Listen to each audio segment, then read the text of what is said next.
साथियों, आज जो मुझे खुशी हो रही है कि दलित मुस्लिम जो एकता मंच है, ये बहुत अच्छी शुरुआत है और इस शुरुआत के लिए हमें बहुत संघर्ष भी करना पड़ेगा। और एकता जब होती है तो सारे मसले आसान हो जाते हैं।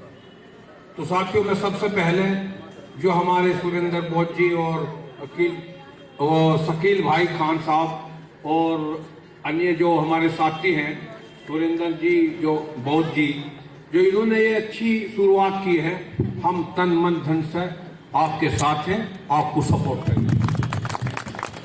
और मैं आपको बताऊं, पूरे भारत के अंदर मैं बड़े बड़े संगठनों में राष्ट्रीय महासचिव रहा हूं, बामसेन में भी, और कुछ थोड़ा बहुत नॉलेज भी है संगठन के बारे में। बिना संगठन के कोई भी मसला हल नहीं कर सकते आप। तो ये संगठन अगर आपने ईमानदारी और करवटता से, मेहनत से अगर ये संगठन आपने चलाया तो वो दिन दूर नहीं है कि भारत में जो चाहोगे वो होगा। हम सब मिलकर, हमें ये नहीं सोचना चाहिए कि हमें वो पद मिल जाए, वो मिल जाए। पदों में बहुत लड़ाई होती है। हमें तन मन धन से, जैसे हमारे बोध जी हैं और हमारे अकील भाई हैं और हमारे जो स्टेज पर बैठे साथी हैं, हमें चाहिए कि हमें इनके हाथ तन मन धन से मजबूत करने चाहिए।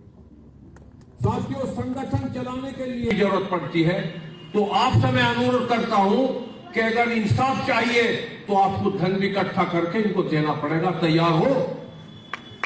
बिना धन के कुछ नहीं हो सकता।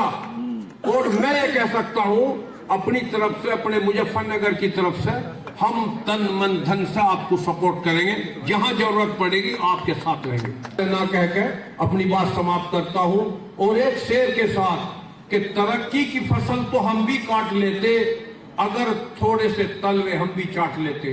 तो बोस साहब ने तलवे नहीं चाटे, अपना संगठन खड़ा कर रहे हैं। तो तरक्की की फसल तो हम भी काट लेते, बस तरक्की की फसल तो हम भी काट लेते अगर थोड़े से तलवे हम भी चाट लेते। बस मेरे लहजे में जी हजूरी ना था, इसके अलावा मेरा कोई कसूर ना था। और पल भर के लिए मैं बेजमीर हो जाता, यकीन मानिए मैं कब का अमीर हो जाता। अगर तलवे चाट लेते तो मिनिस्टर होते, तो तलवे नहीं चाटते। तो ऐसे लोगों को आगे बढ़ाना चाहिए। शुक्रिया, नमस्कार, जय भीम, जय भारत।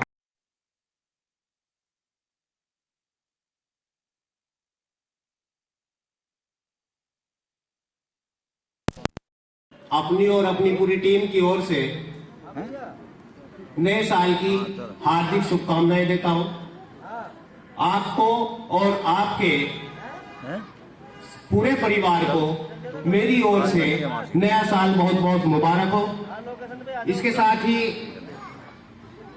मैं कहना चाहूंगा, दलित मुस्लिम एकता मंच का जो ये कार्यक्रम है,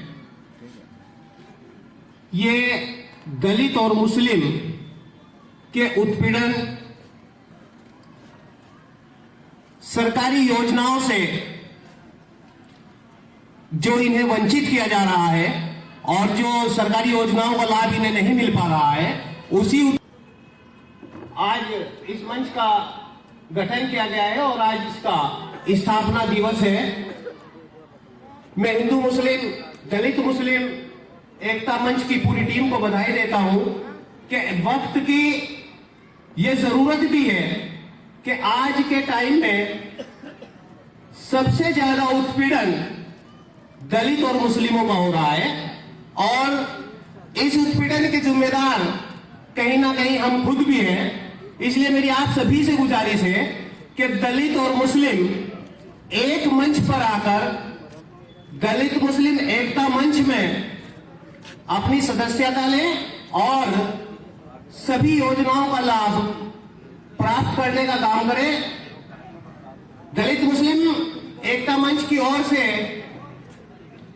मैं आपको यह भी कहना चाहूंगा कि अगर कहीं दलित मुस्लिम एकता मंच के किसी भी सदस्य का कहीं उत्पीड़न हो या किसी भी तरह का उसे परेशान तंग किया जा रहा हो, तो दलित मुस्लिम एकता मंच की टीम उन्हें सहयोग करे और जहां जहां हमारी जरूरत होगी हम दलित मुस्लिम एकता मंच के साथ साथ हैं, तन और मन धन से इनके साथ रहेंगे। धन्यवाद। इनके तो लिखा हुआ ही है साहिब कुरान में कि एक ही सब में खड़े हो गए महमूद और यार, ना कोई बंदा रहा ना कोई बंदा नवाज। इसी बात पे यह आइन बना है, बाबा साहब डॉक्टर भीमराव अम्बेडकर ने जो आइन बनाया है इसी बात पे बनाया है कि सबको बराबर